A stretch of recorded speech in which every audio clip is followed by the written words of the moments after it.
అందరికీ నమస్కారం. Welcome to our channel. Please subscribe to our channel and bell button పైన press చేయండి. మీకు నోటిఫికేషన్స్ వస్తాయి. నచ్చితే లైక్ చేయండి. 1000% నచ్చుతుంది. చాలా రోజులైంది మన యల్ముండల సాంబి గారిని పలకరించి, పనికిమాలినోడిని పలకరిస్తే అదొక తుత్తి. ఇంకా రారా బొగడాగా నువ్వు మొదలుపెట్టు. జగన్మోహన్ రెడ్డి గారి పర్యటన వైజాగ్లో, జగన్మోహన్ రెడ్డి గారి పర్యటన గురించి ఇంకా ఏదో ఒకటి అనాలి కదండి. అనకపోతే మనకి బేటా రాదు. సో ఇంకా పర్యటన ఎలా చేయాలి జగన్మోహన్ రెడ్డి గారికి నేర్పిస్తున్నారు. మనం కూడా ఒకసారి విందాం.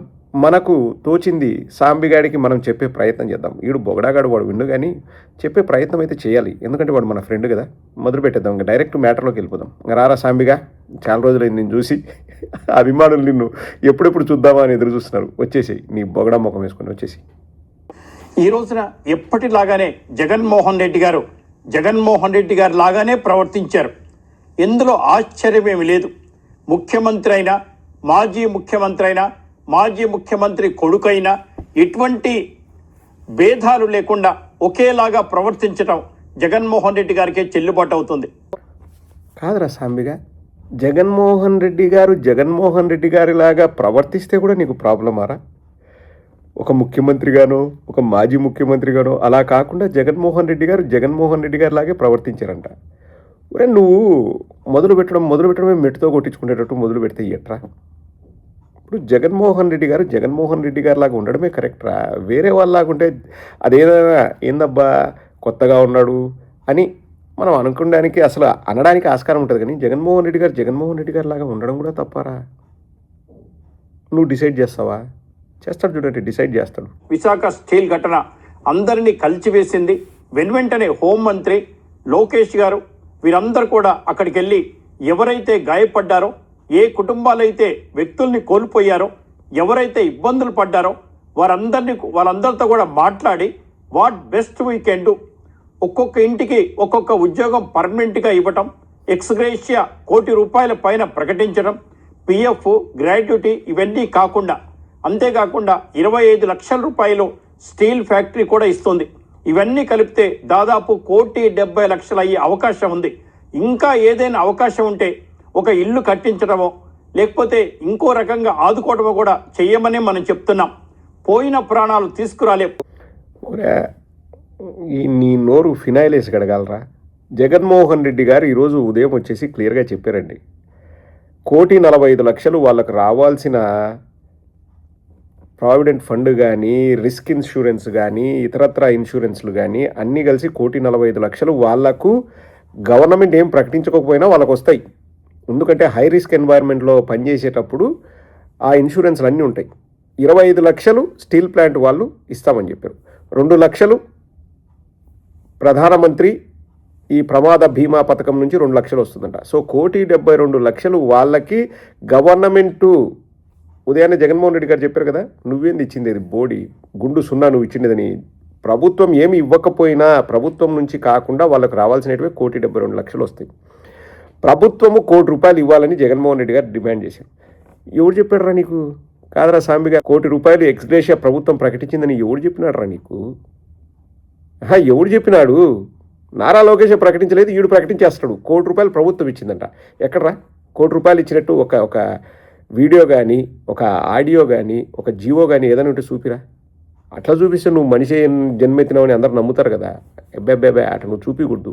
నువ్వు దున్నపోతే జన్మెత్తినావని అందరూ అనుకోవాలి. ₹1,00,00,000 ప్రకటించేశారా?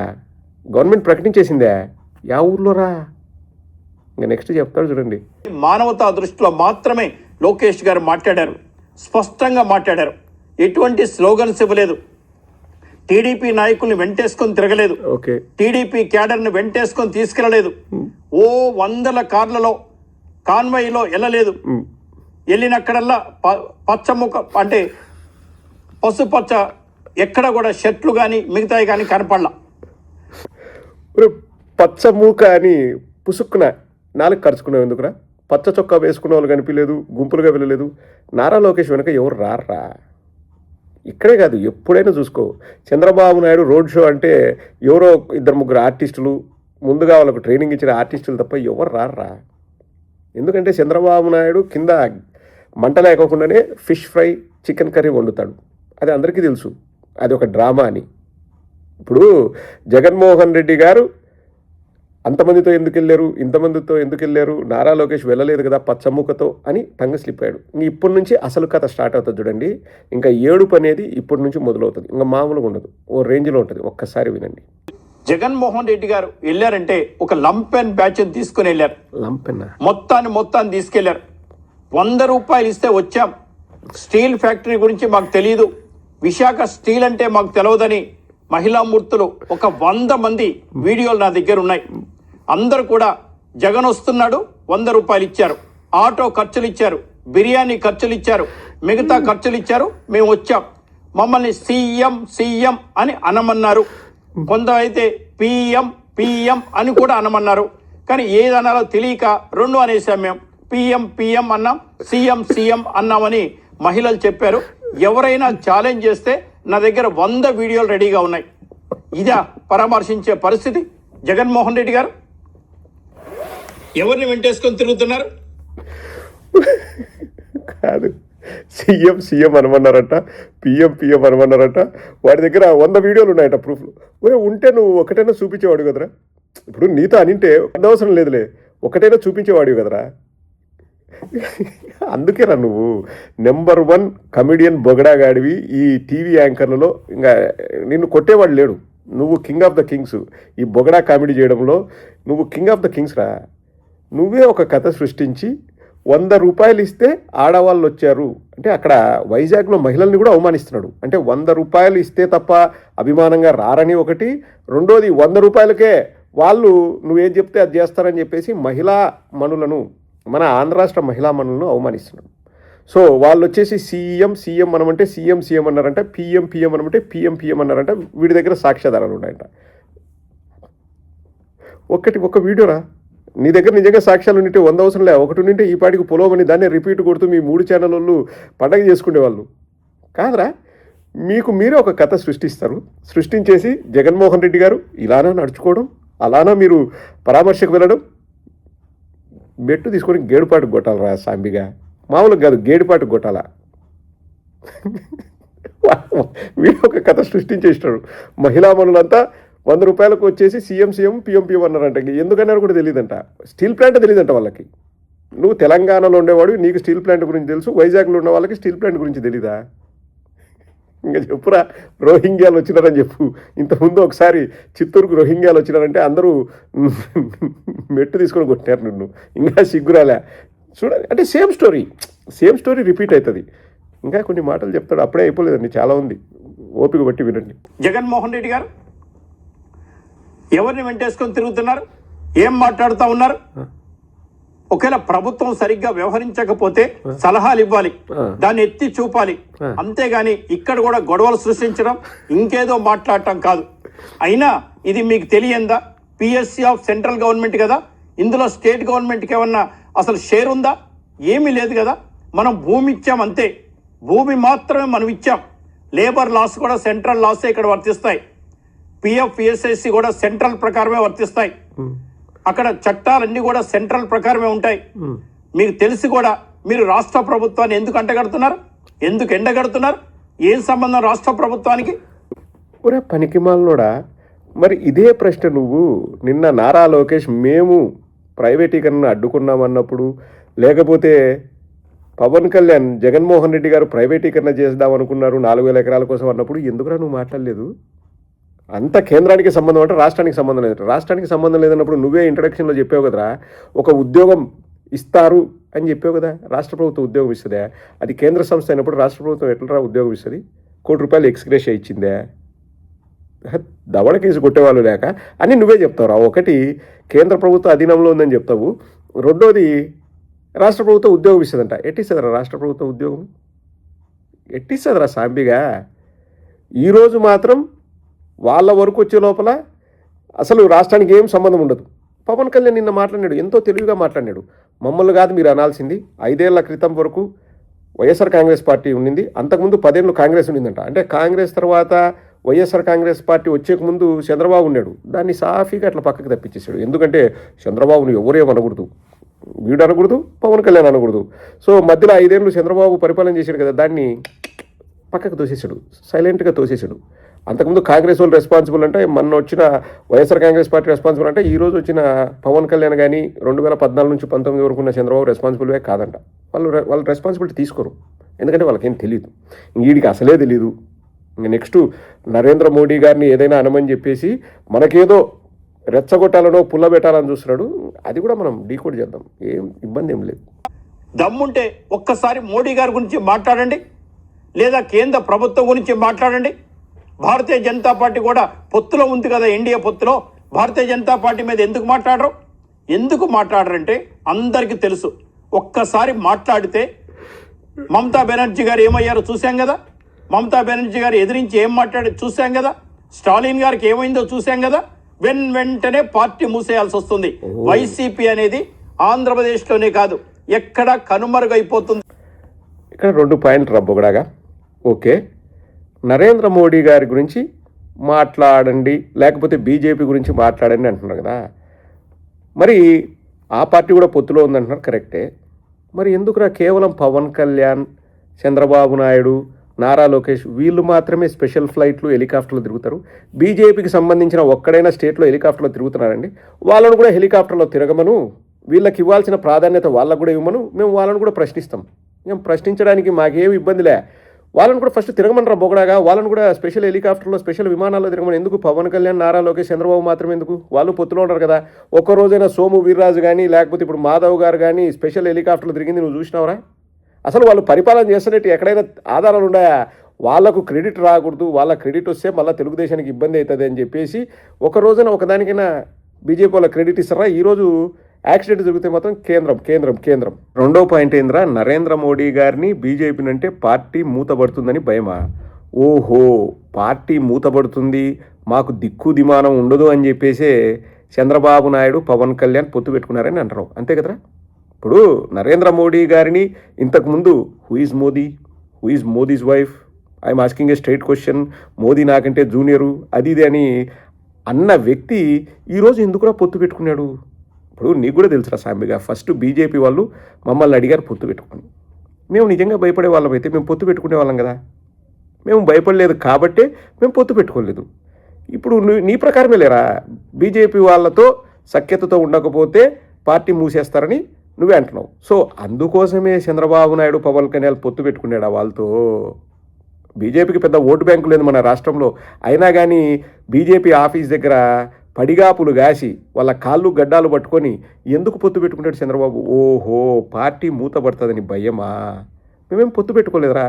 ఒరే సాంబిగా, ఎందుకురా నువ్వు చంద్రబాబు నాయుడు చేసిన అన్ని పనుల్ని నీ అంతకు నువ్వే బయట పెడతావు? ఇందాక పచ్చమూక అన్నావు, ఇప్పుడు ఈ మాట అంటున్నావు. సో చంద్రబాబు నాయుడు పొత్తు పెట్టుకుంది, పార్టీ మూతపడుతుందని భయపడి, బీజేపీకి భయపడి పొత్తు పెట్టుకున్నాడంటబ్బా. సాంబిగాడు చెప్తున్నాడు, మనమంతా వినాలి. ఓకే సాంబా, ఇంకా 1-2 మాటలు ఏదన్నా ఉంటే చెప్పు ప్లీజ్. ఏం మాట్లాడుతూ ఉన్నారు మీరు? ఏం మాట్లాడుతున్నారు? చంద్రబాబు నాయుడు గారు సుపుత్రుడా, ఆ మాట అనొచ్చా మీరు? లోకేష్ పేరుంది కదా, వారు మంత్రి కూడా కదా, ఒక ప్రముఖ నాయకులు కదా, లోకేష్ అని మాట్లాడొచ్చుగా. చంద్రబాబు నాయుడు గారు సుపుత్రుడు, మేం కూడా విజయమ్మ గారి సుపుత్రుడు లేదా భారతమ్మ గారి మొగుడు అంటే బాగుంటుందా? అనం సార్ అట్లా మేము. సారీ, నేను అన్నాం అంటే బాగుంటుందని అడిగాను తప్ప నేను అనాలని కాదు. కొడాలి నాని గారి భాష మీకు వస్తుంది ఏంటి సార్? కొడాలి నాని గారి భాష ఆల్రెడీ మీకు ఒక 40 సీట్లు పోగొట్టాడు ఆయన, మళ్ళీ ఆయన భాష మీకు వస్తుంది ఏంటి? ఒరే, చంద్రబాబు సుపుత్రుడు అనడం కూడా తప్పారా? ఒరే, నువ్వు ఇట్లా మాట్లాడితే ప్రజలకు లేనిపోయిన డౌట్లు వస్తాయిరా, మళ్ళా వేరే వాళ్ళ మీద పడి ఏడ్చిన ప్రయోజనం ఉండదు. చంద్రబాబు సుపుత్రుడు అంటే మంచి పుత్రుడు, సుపరిపాలన అంటే మంచి పరిపాలన, సుస్వాగతం మంచి స్వాగతం. ఒరే, సుపుత్రుడు అంటే ఏ యదవనో చుచ్చునో వేస్ట్ గాడో లఫుట్ గాడో లఫంగగాడో అంటే బాధపడాలి కానీ చంద్రబాబు సుపుత్రుడు అనడం కూడా తప్పారా? ఏమో అండి, నాకు ఇంతవరకు తెలియదు చంద్రబాబు సుపుత్రుడు అనడం తప్పు అనేది నాకు తెలియదు. సుపుత్రుడు, మంచి పుత్రుడు, అదేం తప్పురా? విజయమ్మ గారి సుపుత్రుడు అన్నంతవరకు ఓకే, భారతి గారి మొగుడు కొడితే దవడ పగులుతుంది. ఐఎమ్ సారీ టు సే, నేను అనలేదు అంటే మేము కూడా మెట్టుతో కొడతాం నిన్ను కొట్టేసి. ఐఎమ్ సారీ టు సే నేను కొట్టాలని కొట్టలేదు, అదంతా కదా తగిలింది, ఇట్లాంటివి మేము 150 చెప్తాం రా. ఒరే ఏదైనా ఒక్కటైనా నీకు ఈ వార్తలు చదివే వాడి లక్షణాలు ఉన్నాయరా? సులభ్ కాంప్లెక్స్ దగ్గర టికెట్లు అమ్ముకుంటే బతుకురండి ఇది.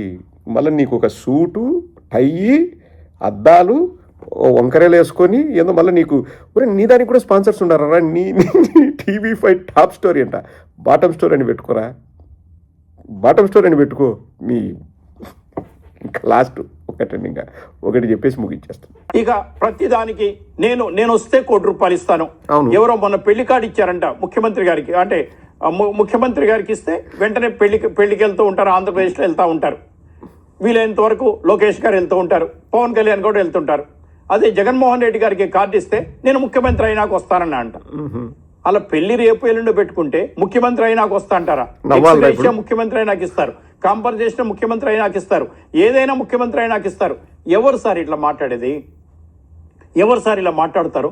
ఎవరైనా ఎప్పుడైనా మరోసారి ప్రభుత్వాన్ని ఏర్పరుస్తాం, మరోసారి అధికారంలోకి వస్తాం అని చెప్పుకుంటారు తప్ప ఇలా చెప్పుకోరు. వచ్చిన వాళ్ళంతా సీఎం సీఎం పిఎం పిఎం. ఒక్కసారి మోడీ గారికి పంపిస్తే తెలిసిపోద్ది, మీదేంటో చెప్పేస్తారు. అసలు ఇదేనా పద్ధతి? ప్రతి దగ్గరికి ఒక గ్రూప్ని వేసుకెళ్ళటం, కాంపన్సేషన్ ఇస్తా అని చెప్పడం, డబ్బులు ఇస్తా అని చెప్పడం, కూలీలను తీసుకెళ్ళటం. విశాఖపట్నం వెళ్ళినప్పుడు ఒక్కరే వెళ్ళాలి, లేదా ఇంకో 4-5 తీసుకెళ్ళాలి. జోక్ వేయాలనుకుని అక్కడ కూడా టంగు స్లిప్ అయ్యాడు. జగన్మోహన్ రెడ్డి గారిని ముఖ్యమంత్రి అని, మళ్ళీ ముఖ్యమంత్రి గారు అయితే వెళ్తారు, ఎవరైనా వెళ్తారు, జగన్మోహన్ రెడ్డి గారు ముఖ్యమంత్రి అయినాక పెళ్ళికి వస్తాడట. బా ఒరే నువ్వు జోకులు కూడా వేస్తావురా ఒరే. అంటే వాడు వేసేటివన్నీ కూడా కుళ్ళిపోయిన పనికిమాల జోకులే. ఇప్పుడు ప్రభుత్వం తరపున కాంపెన్సేషను ఇస్తారు. ఎవరు వ్యక్తులు వ్యక్తిగతంగా కాంపెన్సేషన్లు ఇవ్వర్రా? చంద్రబాబు నాయుడు ఇవ్వలేదు కాబట్టి మేము అధికారంలోకి వచ్చిన వెంటనే వీళ్లకు మేము కాంపెన్సేషన్ ఇస్తాము అని చెప్పారు. జగన్మోహన్ రెడ్డి గారు చెప్తే చేస్తారా? 1998, 99, 2000లో టీచర్ కావాల్సిన వాళ్ళందరికీ కూడా టీచర్ పోస్టులు ఇచ్చారు జగన్మోహన్ రెడ్డి గారు. వస్తానే ఏది IR ఇంక్రిమెంట్లు అన్నీ కూడా టీచర్లకు ఇచ్చారు జగన్మోహన్ రెడ్డి గారు. నారా లోకేష్ ఏం చెప్పినాడు రా ఎలక్షన్ల ముందు? జగన్మోహన్ రెడ్డి గారు అధికారంలోకి వస్తే కాంపెన్సేషన్ ఇస్తామని చెప్పకూడదా? మరి నారా లోకేష్ ఏం చెప్పినాడు రా? భారతదేశంలోనే పెట్రోల్ ధరలలో ఆంధ్రప్రదేశ్ అగ్రగామి, నేను వచ్చిన తర్వాత పెట్రోల్ ధరలు తగ్గిస్తాను, డీజిల్ ధరలు తగ్గిస్తాను, భారతదేశంలో చివరి స్థానం అంటే ఏది అతి తక్కువ పెట్రోలు డీజిల్ ధరలు ఉన్న రాష్ట్రంగా మారుస్తానని నారా లోకేష్ చెప్పలేదారా? నిరుద్యోగ భృతి ఇస్తాను మేము అధికారంలోకి వస్తా అని చెప్పలేదారా? ఆడబిడ్డనిది ఇస్తాము మేము అధికారంలోకి వస్తే అని చెప్పలేదారా? మీరు మాట్లాడితే బాగుంటుంది, మేము కాంపెన్సేషన్ ఇస్తాము అంటే నీకు నొప్పిగా ఉందా? ఒరే ఈ దవడ కేసు కొడితే ఈ దవడ పళ్ళు రాలుతాయిరా. నువ్వు ఏదో బేటా తీసుకుంటున్నావు, ఈ మధ్య ఏదో సైలెంట్గా ఉన్నావు, మళ్ళీ ఈరోజు పొరపాటున నీ వీడియో చూసా, ఒక్కసారి చూస్తేనే ఇన్ని వాంతులు అవుతాయిరా నిన్ను చూస్తే. ఒరే ఎట్లా TV5 వాళ్ళు భరిస్తున్నారు? ఇవన్నీ కాదరా సాంబిగా. ముగించముందండి, లెంత్ ఎక్కువైంది, ఇది ఒక్కటి చెప్పి ముగిస్తాను. 6 నెలలు నిన్ను ఉద్యోగం నుంచి ఎందుకు తీసేశారు? What is the reason? I am asking you a straight question. What is the reason? 6 నెలలు నిన్ను ఉద్యోగం నుంచి ఎందుకు తీసేశారు? మళ్ళీ ఎందుకు పెట్టుకున్నారు? ఫస్ట్ ఆఫ్ ఆల్ ఎందుకు తీసేశారు? ఏదో చేసావంట కదరా, ఏదో దరిద్ర పని చేసేవంట కదా. చెప్తావా? నన్ను చెప్పమంటావా? వద్దులే, నేను చెప్పాను అనుకో మళ్ళీ ఏడ్చి వస్తాను. రా హైదరాబాదుకు రా, సికింద్రాబాదుకు రా, ట్యాంక్ బండి దగ్గరికి రా, తేల్చుకుందాం నీ ప్రతాపం నా ప్రతాపం అని మళ్ళీ వస్తాను. ఎక్కడో ఉండి కాదు మాట్లాడింది ఇవన్నీ. ఇప్పుడు సరే, మీ ఆఫీసు మీ సంస్థ ఎందుకురా నిన్ను పీకేసినారు? ఎలక్షన్స్ అయిపోయినాక ఒక 6 నెలల్లో సంవత్సరం నువ్వు లేవు TV5లో. వాట్ ఈస్ ద రీజన్ మా?